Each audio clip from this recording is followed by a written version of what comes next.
औज़ुबिल्लाहिमिनश्शैतानिर्रजीम बिस्मिल्लाहिर्रहमानिर्रहीम। Dear students, अस्सलाम वालेकुम।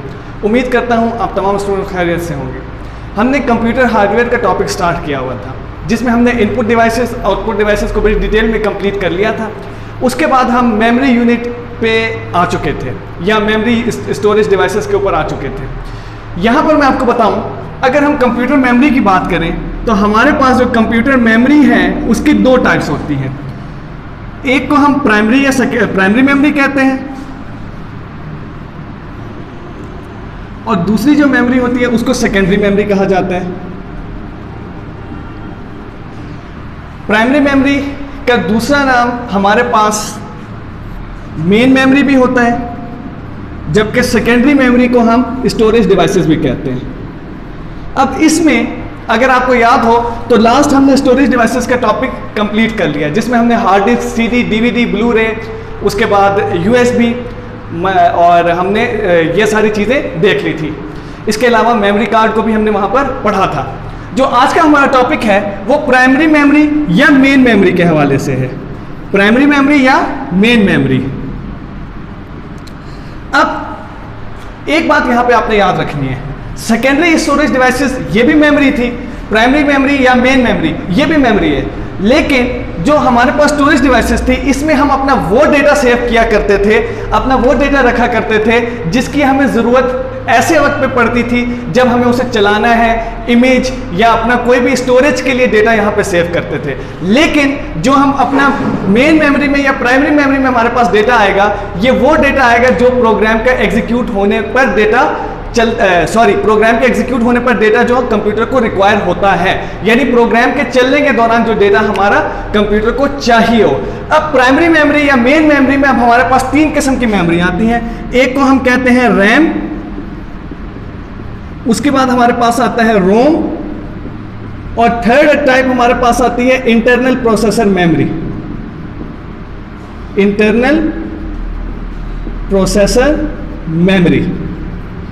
अब इंटरनल प्रोसेसर मेमोरी में भी अब हमारे पास दो टाइप आती हैं। एक को हम इंटरनल बसेस कहते हैं, इंटरनल बसेस, और सेकंड हमारे पास आती है कैशे।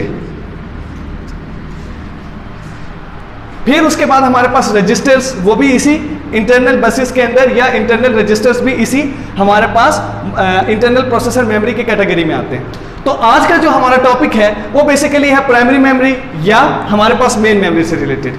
अभी जैसे मैंने बताया आप लोगों को कि प्राइमरी मेमोरी या मेन मेमोरी में हमारे पास वो डेटा होता है, वो चीज़ होती है जो प्रोग्राम की एग्जीक्यूशन के दौरान कंप्यूटर को या माइक्रो प्रोसेसर को चाहिए होता है, जिसे उसने प्रोसेस करना होता है। कौन सा डेटा होता है? ऐसा डेटा जो माइक्रो प्रोसेसर को चाहिए होता है during execution of a program. Specially RAM की अगर हम बात करें तो आपको पता है कि कोई भी प्रोग्राम जब तक रैम में लोड नहीं होता उस वक्त तक वो एग्जीक्यूट नहीं हो सकता। तो हम स्टार्ट करते हैं, पहले रोम से स्टार्ट करते हैं। रोम क्या है?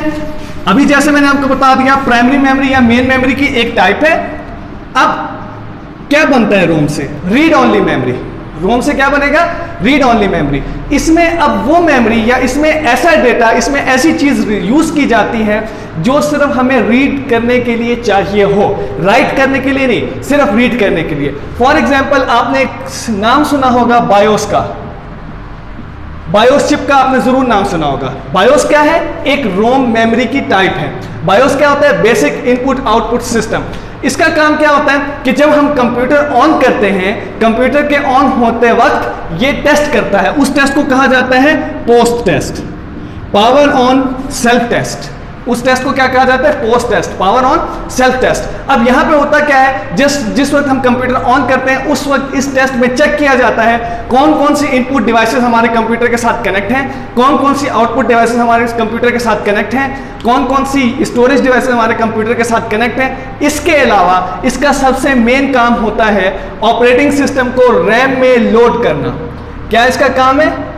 लोड। ऑपरेटिंग सिस्टम कहां पे लोड करेगा? वो रैम में। और बहुत दफा हम ये चीज पढ़ चुके हैं कि कोई भी प्रोग्राम, कोई भी सॉफ्टवेयर, कोई भी एप्लीकेशन उस वक्त तक एग्जीक्यूट नहीं हो सकती जब तक कि वो रैम में लोड ना हो जाए। तो ऑपरेटिंग सिस्टम भी तो चलाना है हमने, ऑपरेटिंग सिस्टम भी एक टाइप ऑफ सॉफ्टवेयर है। तो क्या होगा, जब तक वो रैम में लोड नहीं होगा उस वक्त तक वो नहीं चल सकता। तो बायोस उसको रैम में लोड करता है। अब यहां पर आपको एक बात अगर बताऊं, मिसाल के तौर पे इस चिप के अंदर, ये जो बायोस चिप है जो रोम की एक टाइप है, इस चिप में अगर ये राइटेबल चिप होती, कोई यूजर इसके डेटा को चेंज कर देता। अब इसका काम क्या था? इसका काम यह था कि ऑपरेटिंग सिस्टम को इसने एक तो पोस्ट टेस्ट के बारे में बताया कि वो सारे टेस्ट कर रहे हैं कौन कौन सी इनपुट आउटपुट और स्टोरेज डिवाइसेस हमारे कंप्यूटर के साथ कनेक्ट है, और दूसरा हमारे ऑपरेटिंग सिस्टम को रैम में लोड कर रहे हैं। अगर इसमें कोई चेंजिंग हो जाए तो ऑपरेटिंग सिस्टम रैम में लोड ना हो सका तो फिर कंप्यूटर हमारा चलेगा ही नहीं। तो इसीलिए ऐसी डिवाइसेस जहां पे सिर्फ हमने डेटा को रीड करना हो वहां पे हम रोम यूज करते हैं। इसी तरह अगर आप देखें रिमोट कंट्रोल कार्स के अंदर भी हमारी आईसी चिप लगी होती है, वो रोम की एक टाइप है, यानी उस चिप को चलाने वाला सॉफ्टवेयर उसी चिप में हम इंस्टॉल कर देते हैं जो सिर्फ रीड ओनली होता है, उसको राइट नहीं किया जा सकता। कुछ रोम की टाइप्स हैं जिसको राइट भी किया जा सकता है, ठीक है। अब रोम में हमारे पास जो टाइप्स आती हैं, नंबर 1 उसे हम कहते हैं P ROM, programmable read only memory. Number 2 EP ROM, erasable programmable read only memory. और number 3 double EP ROM, electrically erasable programmable read only memory. अब फर्स्ट ईयर में जब आप जाएंगे तो ये सारी के सारी आप टाइप्स डिटेल में पढ़ेंगे। यहां पे मैं आपको ओवरव्यू करवा देता हूं कि पी रोम यानी प्रोग्रामेबल रीड ओनली मेमोरी एक ऐसी हमारे पास मेमोरी चिप होती है या एक ऐसी रोम मेमोरी होती है जो हमें दे दिया जाता है चिप कि आप ये ले जाएं और उसको आप प्रोग्राम करके अपनी मर्जी से यूज कर सकते हैं, लेकिन वो सिर्फ और सिर्फ एक दफा प्रोग्राम हो सकती है, बार बार उसको प्रोग्राम नहीं किया जा सकता। आजकल जितनी भी इलेक्ट्रॉनिक और कंप्यूटराइज्ड डिवाइसेस आ रही हैं उनमें इस पी रोम का इस्तेमाल किया जाता है। नेक्स्ट हमारे पास आती है EP ROM, erasable programmable read only memory, यानी इसको हम इरेज भी कर सकते हैं, लेकिन नंबर ऑफ इरेज डिपेंड करता है डिवाइस के ऊपर। फॉर एग्जांपल एक डिवाइस है, उसकी लाइफ है 5 टाइम कि उसको इरेज किया जा सकता है, तो 5 दफा जब उसको हमने इरेज करके दोबारा प्रोग्राम कर दिया उसके बाद वो चिप यूजेबल नहीं रहती, फिर उसको रिप्लेस करना पड़ता है। थर्ड हमारे पास आती है electrically erasable programmable read only memory, एक ऐसी खास चिप होती है जिसको ultraviolet radiations, ultraviolet rays का इस्तेमाल करके हम चेंज कर देते हैं, उसमें डेटा पड़ा हुआ डिलीट कर देते हैं और उसको दोबारा से प्रोग्राम कर सकते हैं। फ्लैश मेमोरी या यूएसबी इसी कैटेगरी के अंदर आती है और इसी टाइप के ऊपर वो काम करती है। नेक्स्ट में अगर हम चलें तो नेक्स्ट हमारे पास आता है रैम, रैंडम एक्सेस मेमोरी। रोम था सिर्फ और सिर्फ हमारे पास रीड ओनली मेमोरी, रैम है रैंडम एक्सेस मेमोरी। ये राइट और रीड दोनों ऑपरेशन परफॉर्म करती है।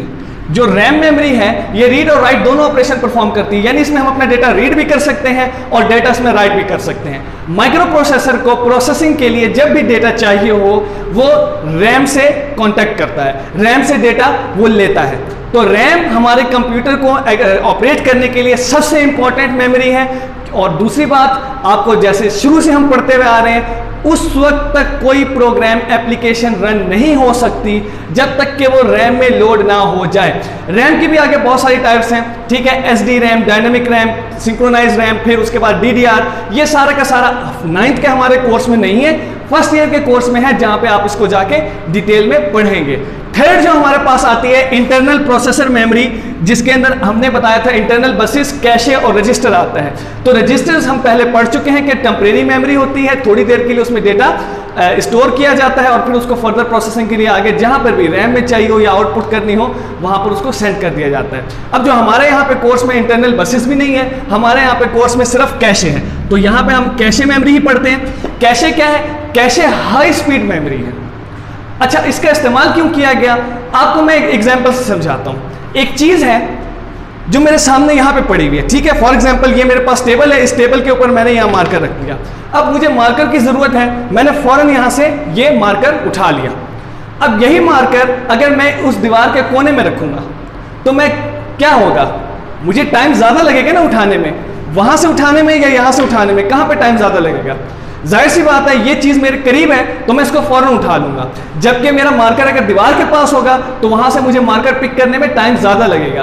तो इसीलिए साइंटिस्ट ने, हार्डवेयर इंजीनियर्स ने सोचा क्योंकि रैम प्रोसेसर प्रोसेसिंग के लिए सारा का सारा डेटा रैम से ले रहा था, तो साइंटिस्ट ने सोचा क्यों ना हम इसकी स्पीड को और तेज करें और मेमोरी का कुछ पोर्शन माइक्रो प्रोसेसर में ही लगा दें, ताकि वो वहीं से उस डेटा को रीड कर ले और हमारी प्रोसेसिंग फास्ट हो जाए। तो इसलिए क्या बनाया गया, उस मकसद के लिए कैशे मेमोरी बनाई। अब कैशे मेमोरी के हमारे पास 3 लेवल्स होते हैं, कुछ मदरबोर्ड पे होती है कैशे मेमोरी, कुछ माइक्रो प्रोसेसर में होती है।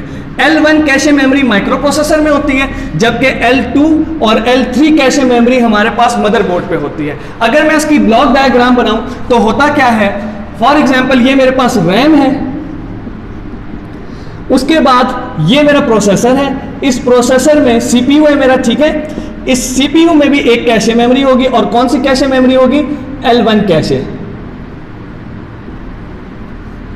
कौन सी मेमोरी होगी, L1 कैशे। अब प्रोसेसिंग के लिए डेटा चाहिए होगा हमारे प्रोसेसर को, जो रैम से मिलेगा, ठीक है। अब होता यह है, क्योंकि ये मेरा CPU है, CPU को रैम से सारा का सारा डेटा चाहिए, अब वो रैम से पिक कर रहा है। तो मैंने जैसे कि आपको बताया कि साइंटिस्ट ने या हार्डवेयर इंजीनियर से सोचा क्यों ना हम इसकी प्रोसेसिंग की स्पीड को और फास्ट करें। अब वो जो डेटा रैम से ले रहा था, कोई हम ऐसी मेमोरी बना दें जो माइक्रो प्रोसेसर में ही हो और माइक्रो प्रोसेसर वहां से हमारा डेटा पिक कर ले। तो अब होता क्या है, होता ये है वो डेटा जो हमने फ्रीक्वेंटली या रिसेंटली फाइल ओपन की हो, उसका कुछ पोर्शन जिसे हम कहते हैं एक्टिव पोर्शन, उसका कुछ पोर्शन जिसे हम कहते हैं एक्टिव पोर्शन ऑफ प्रोग्राम या एक्टिव पोर्शन ऑफ एप्लीकेशन, उस एक्टिव पोर्शन को लोड कर दिया जाता है कैशे मेमोरी में। उस एक्टिव पोर्शन को क्या किया जाता है, लोड कर दिया जाता है कैशे मेमोरी में। अब होता यह है कि पहली दफा माइक्रो प्रोसेसर को डेटा जब चाहिए हो, वो रैम से ही कांटेक्ट करके रैम से ही डेटा रिसीव करता है। उसके बाद एक दफा जब हमने फाइल को ओपन किया, फोल्डर या एप्लीकेशन कोई चीज भी ओपन की, अब वो डेटा, उसका कौन सा एक्टिव पोर्शन, वो हमारे पास कैशे मेमोरी में स्टोर हो जाएगा। पूरा का पूरा प्रोग्राम तो कैशे मेमोरी में स्टोर नहीं हो सकता। क्यों?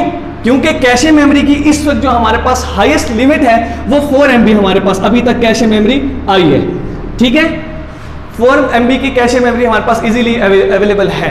तो जबकि रैम हमारे पास 8 GB 16 GB आराम से कंप्यूटर्स में लगी होती है।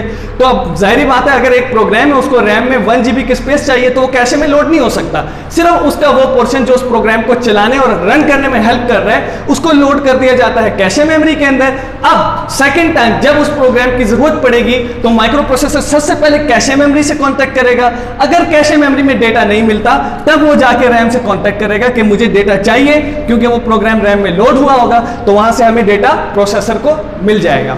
अब इसी वजह से आपने नोट किया होगा, जब भी हम कोई एप्लीकेशन फर्स्ट टाइम चलाते हैं तो उसको चलने में टाइम लगता है। क्यों? क्योंकि वो पहले रैम में लोड हुई, रैम में लोड होने के बाद फिर डेटा माइक्रो प्रोसेसर हमारा रैम से रिसीव कर रहा है। जबकि उसी एप्लीकेशन को हम सेकंड टाइम रन करते हैं तो वो एप्लीकेशन फौरन चल जाती है। उसकी वजह क्या है कि एक्टिव पोर्शन उस प्रोग्राम का, उस सॉफ्टवेयर का लोड हो चुका है कैशे मेमोरी में। अब माइक्रो प्रोसेसर हमारे पास कैशे मेमोरी से उस डेटा को रिसीव कर लेगा और उसको एग्जीक्यूट कर लेगा।